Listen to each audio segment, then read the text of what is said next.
All of those people wey we dey see, now that bridge all of us dey sleep o. Now that bridge we dey sleep o. Really? This bridge? Yes, if you come in the night, you will see people lying in bed here, sleeping. You will see. I don reach 12 years for Balende. 12 years for Balende? Yes. See some boys wey say they no get house. Na here they dey, they no get family. Many problems is here with both color people. Some people will go slap you for just like that. And for night you no go sleep safe. Car won't come carry you here. In the shadows of concrete flyovers that carries the city's traffic headways, there are hundreds of people currently living under these bridges in Lagos, Nigeria. This is not about one bridge or one neighborhood. Across Lagos, from the Third Bridge to Oshodi, Ikorodu Road, people have turned the city's infrastructure into home. This is the reality that exists in plain sight across one of Africa's largest cities, yet remain almost invisible to those driving headway. My name is Godwin. I'm 23 years old. I live on the street. I'll be a jobless guy. I'll be walking around the street, sleeping under the bridge. The first 40 or 50,000 naira that I work, I try to rent a house, and I see that there's difference between where I am staying and Lagos, because now in Lagos if you want to rent a single room, if you don't have like 200,000 naira, you will get it. So what does life actually looks like when home is a space beneath a bridge, and what does it reveal about Lagos itself?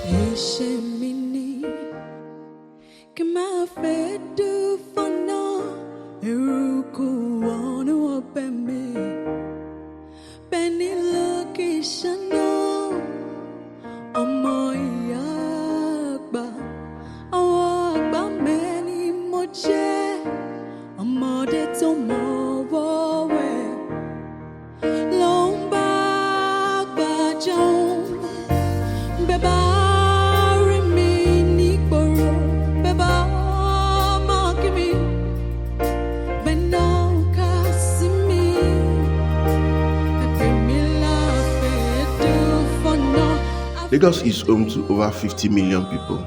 It is a city that had roughly 600 people every year. These are immigrants from across Nigeria seeking opportunity, fleeing rural poverty, or simply searching for survival. All of them arrive in a city that is already buzzing, where housing supply cannot keep up with the pace of demand, where the cheapest formal accommodation costs more than most people earn in a month. The bridges themselves are infrastructures built to move traffic across waterways and over congested intersections. Some are elevated highways, others are flyovers. They have become landmarks, economic zones, and for some, the only shelter they can find. People have lived under Lagos Bridge for decades, but tracking exact number is nearly impossible because no one is counting. Government statistics doesn't capture this population. Census workers don't venture under the bridge. The people there exist in official record only when they are arrested or when their settlement is demolished. Under this bridge, you will find people who loses their home to demolition, families who are evicted from informal settlements, migrants who arrive in Lagos with nothing, people fleeing from domestic violence, those with mental health challenges who have fallen through every social safety net, and young men who came into the city for work that have never materialized.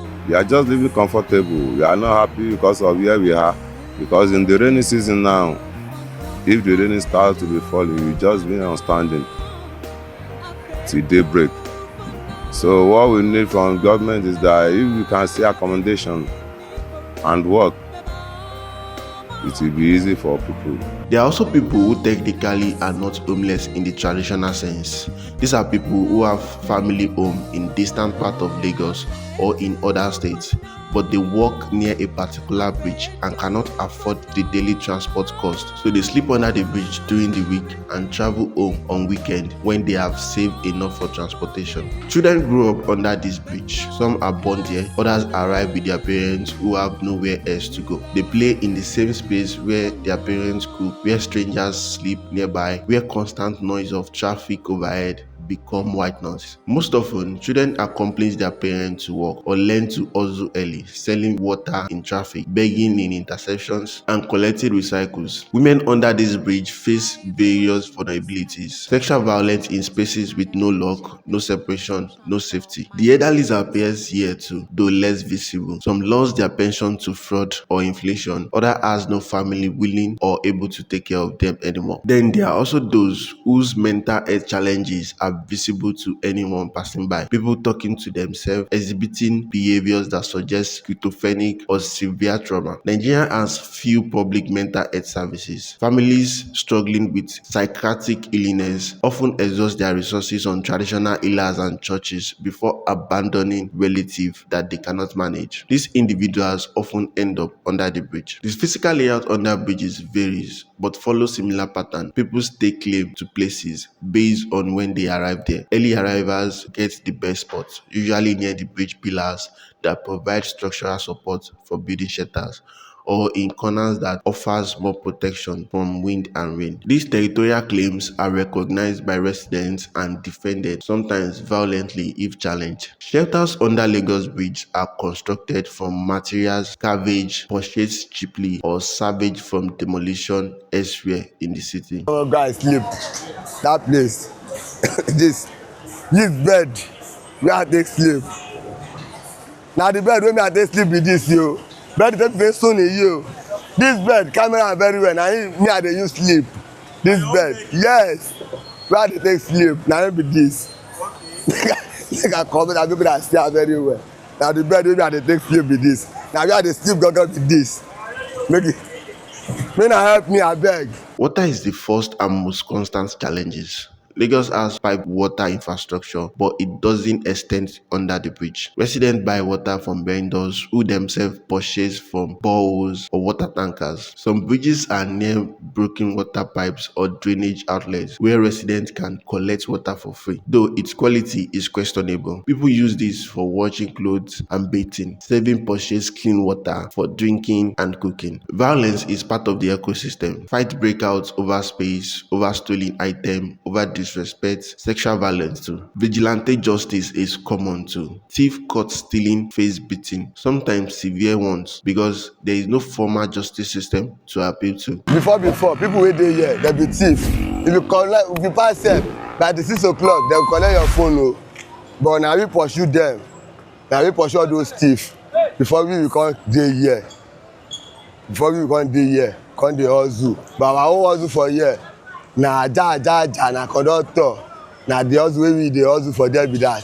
Healthcare is essentially absent. People get sick from the condition, and treatment usually involve just buying drugs from herbal vendors or unlicensed pharmacies. Serious illness or injury often goes untreated unless a religious organization or an NGO happen to provide mobile medical service, which occurs irregularly at best. Now, what I've been describing most likely sounds like pure suffering to you, and much of it is. But for the people living the life, it's still ordinary life to them. They are not in constant crisis mode. They laugh, they celebrate when good things happen, they argue about football, they care about their appearance, they have preferences and opinions and dreams. The conditions are terrible, but the people are not defined solely by those conditions. They are living life that contains joy and boredom and frustration and hope, just compressed into circumstances most people cannot imagine enduring. Life under the bridge isn't economically static. It is not just people begging, though begging happens. These communities have economic, trade, circulation of money and goods, however small. The most visible economic activity is selling on traffic. Lagos is notorious for its gridlock, and that gridlock creates a captive market for drivers stuck in traffic for hours. Under every major bridge, you will find vendors who sell their goods to communals: bottled water, snacks, phone airtime, phone accessories, newspaper, fruits, windshield wiper, air freshener, and anything else that might cut the driver's attention. The vendors walk between stopped cars, holding their goods, calling out prices, hoping for a sales before the traffic move again. The profit margin is tiny. The work is also dangerous. Vendors dodge moving vehicles, navigate aggressive drivers, deals with police who sometimes confiscate goods and demand bribe. Young children often work as vendors too because adults calculated that drivers are most likely to buy from a child and because children can move more quickly to traffic. Beyond traffic selling, there is also an economic of recycling. Lagos generates enormous amounts of waste and some bridge residents collect recyclables which they sell to aggregators who resell to recycling companies. The pay is minimum, but it requires no capital to start, only time and the willingness to dig through garbage. There is also gambling, a feature of life under many bridges. Small stake, but for men with little less to do and even less to lose, this becomes both entertaining and a slight of hope of winning enough for a better meal or a beer. The gambling is controlled by whoever has the local power, who take a cut of the winning or charges for the space to play. Prostitution happens under some of these bridges, though the word carries more complexity than it suggests. Some women exchange sex for money directly. Others have transactional relationship with men who provide protection, food, and shelter in exchange for sexual access. Drug and alcohol use and sales is part of the economical picture too. Marijuana, tramadol, codeine, cough syrup, and other substances circulate through the bridge. For some, drugs are escape from the misery of daily existence. For others, they are a business opportunity selling to others. Police raid targets drug activities, but they sprung up and often more focused on exploration than enforcement. This economic is also very unstable. It exists in legal gray areas or outright illegality. It can be destroyed instantly by government demolition, a police raid, or a shift in who controls the local territory. There is no property right, no contract, no recourse if someone stole your goods or failed to pay a debt. Everything operates on illegal agreements that can collapse without warning. And yet, for many residents, this economic is the only one they can access. Formal employment requires addresses, identification documents, refers, appearance, things they don't have. Government assistance is virtually non-existent or so bureaucratic that accessing it requires resources they don't also possess. The bridge economic represents the only economic opportunity available to them, and they navigate it with sophistication that outsiders rarely recognize. Talking about crime under Lagos Bridge requires separating myth from reality, both of which shape how this community exists. The public perception is simple. Bridges are dangerous, criminal space. That perception is not entirely wrong, but it's incomplete in ways that matters. Yes, crime happens under bridge. Theft is constant, both petty and organized. The lack of security means there is nowhere safe to store belongings. People sleep with their valuables on their body or hidden in ways that might protect them. But bridges are also staging ground for crimes that target the wider city. Kidnappings has been reported, though it's difficult to verify exact number. Some children who live under bridge go missing, taken for trafficking, forced labor, or ritual purposes. Adults, particularly women, also disappear without formal documentation or anyone tracking who lives where. These disappearances often go unreported or uninvestigated. Violent crime is both more and less common than people imagine. Fight and assault happen regularly, driven by dispute over space, resources, perceived disrespect, or drug-fused paranoid. But murders, why it occurs, is relatively rare because it brings attention that no one wants. Body found under the bridge prompts police response, media coverage, and sometimes demolition, which disrupt everyone's existence. So there is an informal understanding that extreme violence should be avoided or handled discreetly, though that understanding breaks down regularly. The area boys, which are the young men who controls various Lagos territories through a combination of street authority, violence, and political connection, play complex role under the bridge. In some areas, they provide a kind of raw order, mediating disputes and preventing outsiders from preying on residents in exchange for regular payments. In other areas, they are the predators themselves, extorting money from anyone trying to make a living, assaulting people who cannot or won't pay, and controlling the local economy through intimidation. This group connects to Lagos' larger patriotic network. Politicians use area boys to deliver votes, control territories, or intimidate opponents, offering protection from police in exchange. This creates a situation where bridge communities exist in a governed but informal space. It is authorities and control, but it is not state authority, and it operates by rules that shape based on who has the power at any given time. Police raids do occur, often targeting specific crimes or individuals, but impacting entire communities. When police enter bridge settlements, they make massive arrests, confiscating properties and sometimes destroying shelters, claiming they are clearing criminal hideouts. Those arrested face demand for bribes to be released. Those who cannot pay remain in overcrowded police cells for days or weeks, sometimes without even being formally charged. These raids are unpredictable, creating constant low-level fear among residents